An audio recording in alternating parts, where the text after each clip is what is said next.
Hello दोस्तों, तो कैसे हैं आप लोग। स्वागत है आपका अपने स्टडी विद फैक्ट्स में। तो ये हमारा फोर्थ पार्ट है और हम लोग फोर्थ पार्ट में देखेंगे कुछ रेलवे के महत्वपूर्ण सामान्य अध्ययन जो प्रीवियस ईयर में आए हुए हैं। तो चलते हैं दोस्तों। अकबर का जन्म 1542 में अमरकोट में हुआ था। मानव सर्वप्रथम 1969 में चंद्रमा पर उतरा। बुध का एक दिन पृथ्वी दिवस के 90 दिनों के बराबर होता है। जलियांवाला बाग नरसंहार के उत्तरदायी जनरल डायर को 1940 में उधम सिंह ने गोली मारा। रानी लक्ष्मीबाई का बचपन का नाम मनुबाई था। अंग्रेजों से लड़ती हुई कालपी के युद्ध में मारी गई। कला की गंधार शैली का विकास कुषाण के समय में हुआ था। चरक प्राचीन औषधि आयुर्वेद से संबंधित है। भारत का प्रथम नाभिकीय ऊर्जा संयंत्र तारापुत्र महाराष्ट्र में स्थापित हुआ था। प्रथम लोकसभा अध्यक्ष जीवी मावलंकर थे। नालंदा विश्वविद्यालय को कुमारगुप्त प्रथम ने बनवाया था। सूर्य और पृथ्वी के बीच दो ग्रह बुध और शुक्र हैं। भागीरथी और अलकनंदा देवप्रयाग से मिलकर गंगा बन जाती है। जलोढ़ मिट्टी में कार्बनिक पदार्थ अधिक होती है। राष्ट्रपति का अभिभाषण केंद्रीय मंत्रिमंडल द्वारा तैयार किया जाता है। लैटेराइट मिट्टी में आयरन एवं सिलिका होती है। पृथ्वी की त्रिज्या सबसे पहले इरेटोस्थनीज ने मापी थी। महात्मा गांधी की अनुपस्थिति में भारत छोड़ो आंदोलन 8 अगस्त 1942 ईस्वी जो हुआ था, उसका नेतृत्व अरुणा आसिफ अली ने किया था। दशमलव पद्धति का उदय भारत में हुआ है। पलासी के युद्ध जो कि 23 जून 1757 को हुआ था, उस समय बंगाल के नवाब सिराजुद्दौला थे। नर्मदा और ताप्ती नदियों के जल को सतपुरा श्रृंखला विभाजित करती है। गारो हिल्स मेघालय में है। प्रथम भारतीय जो ब्रिटिश संसद का सदस्य हुए थे वो दादा भाई नौरोजी थे। जापान की राजधानी टोक्यो होन्शु द्वीप पर स्थित है। Carbon dioxide gas green house gas है। प्याज में फास्फोरस पाया जाता है। हीरा का क्रांतिक कोण 24.4 डिग्री होता है। दोस्तों, ये बहुत ही इम्पोर्टेंट क्वेश्चन है। वर्षा की छोटी छोटी बूंदें पृष्ठ तनाव के कारण गोल होती है। ये भी मोस्ट इम्पोर्टेंट क्वेश्चन है। वायु का बुलबुला जल में अपतल लेंस की भांति कार्य करता है। वॉशिंग मशीन अपकेंद्रण के सिद्धांत पर कार्य करता है। सामान्य अवस्था में गैस से विद्युत की कुचालक होती है। एक्स किरणों की खोज रोंटगन ने किया था। भूकंप को सिस्मोग्राफ यंत्र द्वारा मापा जाता है। उत्तरी ध्रुव पर पहुंचने वाला प्रथम व्यक्ति रॉबर्ट पियरी था। रेडियो सक्रियता के आविष्कारक हेनरी बेकुरेल थे। रमन प्रभाव के आविष्कारक सीवी रमन थे।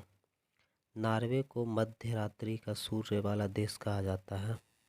भारत में प्रथम आम चुनाव 1951 से 52 ईस्वी में हुआ था।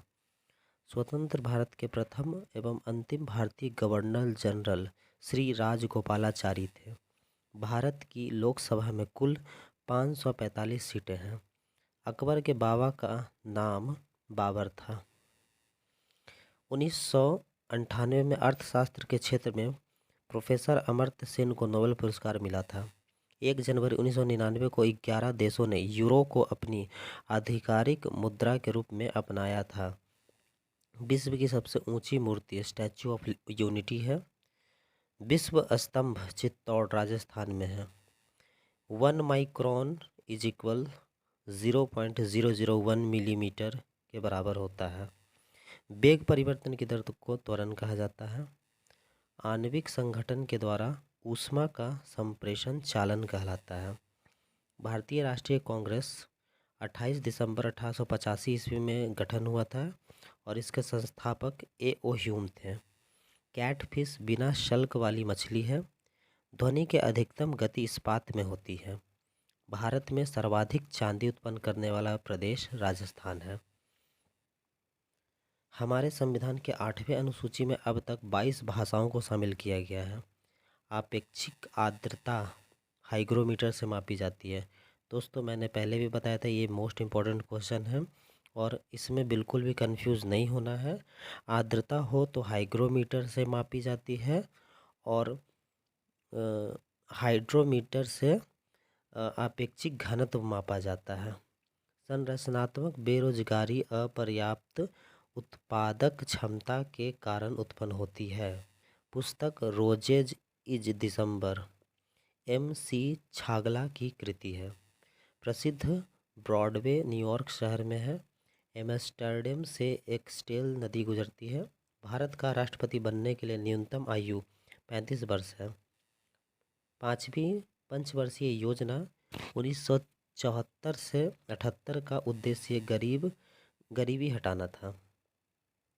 नर सुल्तान कजाकिस्तान की राजधानी है। लेब्राडोर ठंडी जलधारा है।